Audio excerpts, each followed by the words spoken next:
안녕하십니까? 배팅 부동산 한국의 연구기관 같은 아파트란 것이 있다. 땡칠이 주인 연구 진행하도록 하겠습니다. 자, 그림을 보시면 이 그림들이 그 연구기관에 대한 것인데 좌측이 그 아르키메데스가 발명한 그 스크루 펌프를 이용하여 물을 순환시킴으로써 수차를 계속 돌릴 수 있는 그 연구기관에 대한 그림입니다. 자, 그리고 오른쪽은 그 초기의 그 증기기관 연구의 선구자였던 그 영국의 서머셋이라는 사람이 고안한 것인데 바퀴 속의 그 경사면에 납공을 굴려서 그 반동으로 다시 바퀴를 돌릴 수 있다는 그 연구기관에 대한 그림입니다. 자, 그래서 첫 번째로 연구기관. 자, 역사적으로 수많은 사람들이 연구기관의 제작에 도전했는데 아르키메데스도 발명을 했고 서머셋도 고안을 했고 했는데 지금까지 그 성공한 것은 단 하나도 없다. 자, 이게 중요하죠. 연구기관 지금으로서는 성공할 수 없는 결코 풀 수 없는 그런 난제이다. 아예 불가능하다. 자, 이렇게 보시면 되겠습니다. 자, 그런데 제가 제목에 연구기관 같은이라는 말을 붙였죠.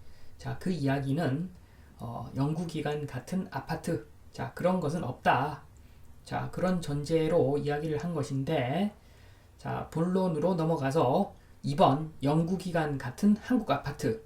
자, 1단계 보겠습니다. 1단계는 말이 되죠.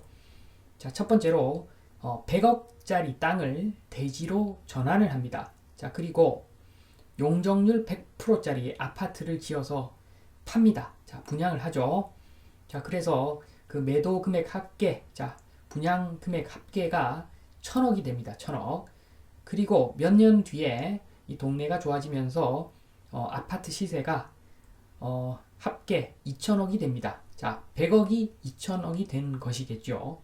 자, 그런데 자, 여기서 그 아파트를 연구기관처럼 보이게 만든 것은 용도 변경이죠. 용도 변경. 국가에서 농지를 대지로 용도 변경했기 때문에 자, 100억에서 2천억 가치가 수직 급상승할 수 있었던 것이죠. 여기서 아파트 연구기관 신화가 시작되는 것이겠죠. 자, 그리고 2단계 보겠습니다. 2단계. 자, 시간이 흘러서 용적률 100%짜리 아파트 노후화되고 그리고 시공사에서 붙습니다. 자, 재건축 공짜로 해준다. 건설사에서 연락이 오지요.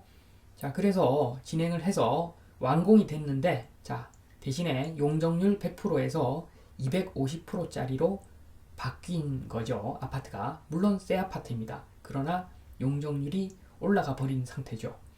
자, 그런데 그 시가총액은 자, 2천억이었는데 지금 2조가 된 것이죠. 2조. 2천억이 2조 되어버리는 그 연구기관 같은 그 신비의 마법. 자, 이것은 기본적으로 시간 흘러서 땅값이 좀 상승하고, 자, 중요한 것은 땅을 팔아서 새 건물을 지었기 때문에 겉으로 보기에 이런 매직이 실현 가능한 것이겠지요. 자, 2단계까지도 연구기관 같은 어떤 느낌 충분히 보여주고 있습니다. 자, 그런데 4번 3단계. 자, 3단계가 앞으로 진행될 내용인데 여기서 문제가 좀 생기는 거죠.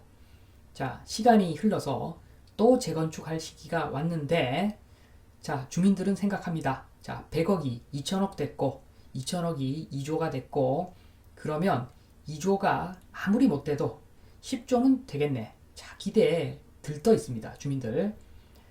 그래서 그 들뜬 금액에 추가로 나중에 매수하는 사람도 생기고 굉장히 기대감이 만발해 있는 상태입니다.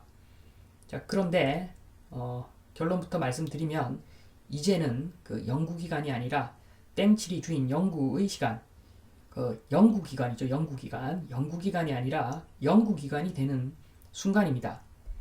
자, 그 설명을 드리기 전에 재건축을 통해 이익 보는 사람들 한번 나열해 보겠습니다. 자, 첫 번째로 안전진단 업체 그리고 설계사. 자, 용역비 받아갑니다. 어떻게 보면 아파트 소유한 사람 입장에서는 비용이죠. 비용. 자, 그리고 나서 자, 조합장 등 생기겠죠.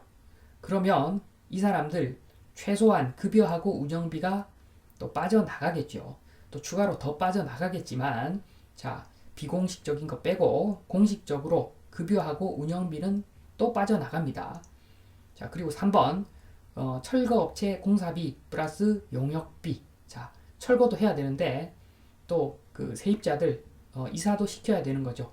원활한 사업 진행을 위해서 주민 이주시키는 용역비까지, 자, 비용이 또 들어갑니다. 자, 그러고 나서 4번 재건축 기간 동안 그 인근 임대업자가 또 돈을 법니다. 자, 아파트 부시고 새로 짓는 동안에 거주해야 될 공간이 필요한데, 자, 그거 그냥 어디서 공짜로 생기는 거 아닙니다. 약 3년 정도의 월세, 자, 그 비용이 또 나가지요. 자, 그리고 5번 제일 큰 부분이죠. 원청 시공사. 자, 시공사에서 하청 주고 그리고 이익까지 먹습니다. 자, 그런데 그 하청은 또 원가 들이고 나서 또 하청 또 이익을 먹습니다. 만약에 재하도면 재하도 업체도 이익을 또 먹겠죠. 그래서 여러 사람들이 이익을 가져가는데, 자, 그 돈은 결국에는 아파트 소유한 사람들의 주머니에서 나가는 돈이겠죠. 자, 그리고 6번 시행사. 자, 계약 방식에 따라 다른데 이것은 없을 수도 있습니다. 그렇지만 어쨌든 간에 조합이 됐든 시행사가 됐든 사업 추진비, 자, 그것은 당연히 들어가게 되어 있겠지요. 자, 그리고 7번 분양 대행 업체, 그리고 피장사하는 사람들, 피장사 뭐 없다고 하더라도 최소한 분양 대행 업체는 있겠죠. 한마디로 그 소매 판매하면서 마진 먹기, 그런 사람들도 이익을 가져가는 사람들이겠지요. 자, 그리고 마지막으로 정부, 이 과정에서 정부가 또 세금을 떼갑니다.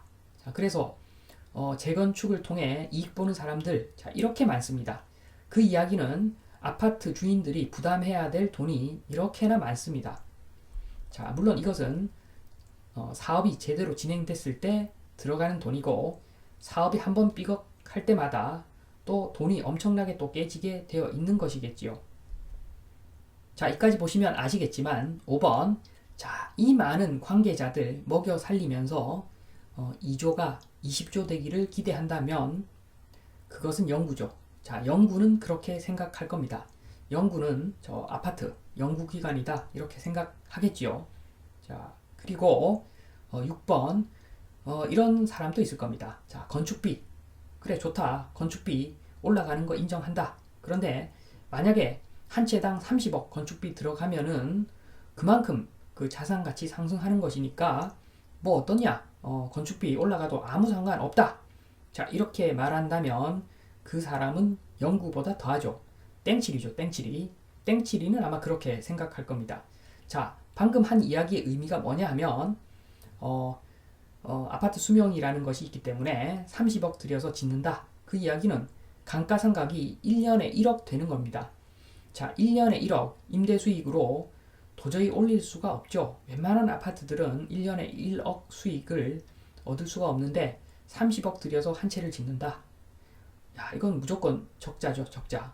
자, 그러니까 건축비는 최소화해서 짓는 것이 답인데, 건축비 올라간다고 자산 가치가 올라간다. 자, 이것은 땡치리 생각입니다. 땡치리 생각. 제가 봤을 때. 자, 정리를 하자면 영구기간, 자, 증명됐죠. 그 열 손실이라는 것이 있어서 영구기간은 존재할 수 없는 것이 상식이죠, 지금은. 자, 그런데 아파트, 대한민국 아파트 1단계, 2단계까지는 지금 거의 뭐 영구기간 같은 사놓으면 오르는 아파트라는 인식. 자, 그것은 3단계로 넘어가면서 용적률 다 채운 아파트들이 재건축할 시기가 오면서 그 영구기간에 대한 그 실상이 드러나면서 아파트 영구기간이 될 수 있다. 그 땡칠이 주인 영구기간이 될 수 있다. 자, 그러니까 아파트 지금 굉장히 조심해서 매수를 고민해 봐야 될 타임이다. 자, 웬만하면 매수하지 마라, 아파트.